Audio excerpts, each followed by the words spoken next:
कांग्रेस का 85वां महाअधिवेशन छत्तीसगढ़ की राजधानी रायपुर में कल से शुरू होने जा रहा है। ये पहला मौका है जब कांग्रेस का राष्ट्रीय अधिवेशन यहां आयोजित किया जा रहा है। इसको लेकर रायपुर में तैयारियां पूरी कर ली गई हैं, लेकिन अधिवेशन से पहले कांग्रेस की मुश्किलें कम होने के बजाय बढ़ती ही जा रही हैं। जहां एक तरफ केंद्रीय एजेंसी इन्फोर्समेंट डायरेक्टोरेट राज्य में कांग्रेस के नेताओं के खिलाफ भ्रष्टाचार के आरोप में छापामारी कर रही है। कांग्रेस के एक बड़े नेता को पीएम मोदी पर उनके बयान के लिए हवाई जहाज से उतारकर गिरफ्तार कर लिया जाता है। तो वहीं रायपुर में जहां यह अधिवेशन हो रहा है, कांग्रेस की अंदरूनी खींचातानी भी अपने पूरे शद्दोमत के साथ जारी है।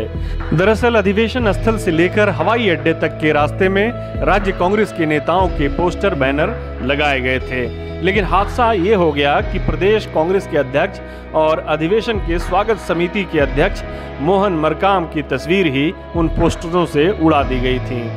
अभी ये मामला अपने अंजाम को भी नहीं पहुंचा था कि पोस्टर से संबंधित एक और मामला सामने आ गया है। इस बार इसमें कांग्रेस के नाराज नेता और राज्य के स्वास्थ्य मंत्री टीएस सिंहदेव शामिल हैं।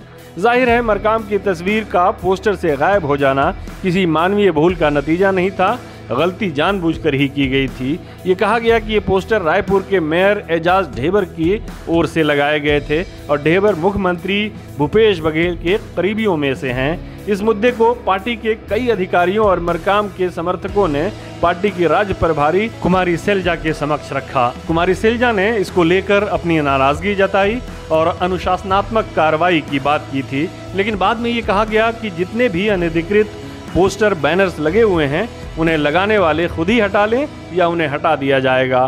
फिर ढेबर ने उन पोस्टरों के ऊपर से मरकाम की तस्वीर लगाई, लेकिन तब तक बहुत देर हो चुकी थी। ढेबर पर अनुशासनात्मक कार्रवाई तो नहीं हुई, लेकिन उन पोस्टरों को हटाने के आदेश दे दिए गए। इन पोस्टरों के हटाने के क्रम में छत्तीसगढ़ में कांग्रेस की एक और दुखती रग पर हाथ पड़ गया है। उन पोस्टरों के साथ टीएस सिंहदेव के समर्थकों ने भी अपने नेता की फोटो वाली कई बैनर, पोस्टर्स और होर्डिंग लगवा दिए थे, जिन्हें एक वायरल वीडियो में हटाते हुए दिखाया गया है। इसे लेकर सिंहदेव के समर्थक नाराज हो गए हैं। उनकी शिकायत है कि इससे पहले भी कांग्रेस के बड़े आयोजनों के दौरान रायपुर में सिंहदेव के बैनर, पोस्टर उतारे गए थे।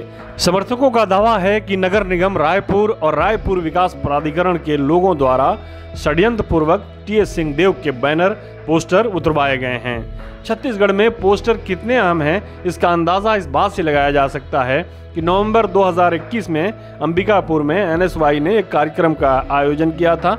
उस कार्यक्रम से संबंधित पोस्टरों पर कांग्रेस के 2 मंत्रियों टीएस सिंहदेव और अमरजीत भगत के फोटो लगे हुए थे, लेकिन सिंहदेव की फोटो भगत की फोटो से छोटी थी। इसको लेकर दोनों नेताओं के समर्थकों के बीच इतनी बात बढ़ी कि पुलिस बुलानी पड़ी थी। जाहिर है बीजेपी ऐसे मुद्दे को हाथ से नहीं जाने देगी। पहले मामले को पार्टी ने आदिवासियों का अपमान बताया था। पूर्व मुख्यमंत्री रमन सिंह ने अपने बयान में कहा था कि इससे पता चलता है कि कांग्रेस को आदिवासियों के प्रति कितनी आदर है।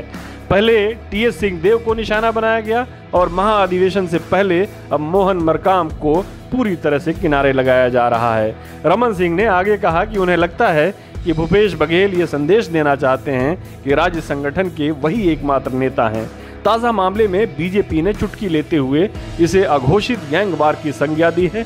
पहले भी कांग्रेस कार्यकर्ताओं की लड़ाई को लेकर बीजेपी ने उसे कांग्रेस का गृह युद्ध कहा था। हालांकि रमन सिंह के आरोपों में कुछ सच्चाई तो है, क्योंकि सिंहदेव पिछले 1.5-2 साल से राज्य में 2.5 साल के मुख्यमंत्री के फॉर्मूले की बात करते हुए मुख्यमंत्री की अपनी दावेदारी पेश कर रहे हैं, लेकिन बघेल उनकी हर कोशिश को नाकाम कर चुके हैं। उन्होंने इस मुद्दे पर पार्टी आला कमान से भी 2-2 हाथ कर लेने की ठान ली थी, जिसके बाद पार्टी आला कमान को भी खामोश हो जाना पड़ा था। यही नहीं, बघेल समर्थकों की ये कोशिश रही है कि जहां कहीं से भी सिंहदेव को मुख्यमंत्री बनाने की बात आए उसे वहीं दबा दिया जाए। इसलिए पिछले वर्षों में कई मौकों पर सिंहदेव और बघेल समर्थकों के बीच बात इतनी बढ़ी कि नौबत हाथापाई तक पहुंच गई। आदिवासी भी कांग्रेस के खासे नाराज हैं। खासतौर पर बघेल के आरक्षण पॉलिसी को लेकर बीजेपी इस नाराजगी को भुनाना चाहती है। इस मामले पर आम आदमी पार्टी की भी पैनी नजर है।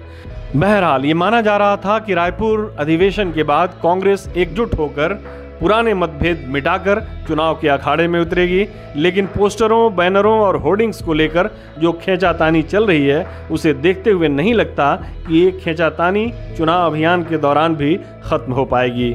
सिंहदेव पहले भी कह चुके हैं कि वो चुनाव से पहले अपने राजनीतिक भविष्य को लेकर कोई फैसला करेंगे। उनके आम आदमी पार्टी और बीजेपी में जाने की अटकलें लगाई जाती रही हैं, लेकिन अभी तक उन्होंने कांग्रेस छोड़ने की बात नहीं की है।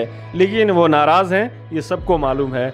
यदि कांग्रेस में उनकी और अधिक अनदेखी की गई तो उनके पास विकल्प मौजूद हैं। हमारे साथ जुड़ने के लिए आपका शुक्रिया। हमारा वीडियो पसंद आए तो इसे लाइक करें, हमारे चैनल को सब्सक्राइब करें और कमेंट बॉक्स में जाकर अपनी राय जरूर दें।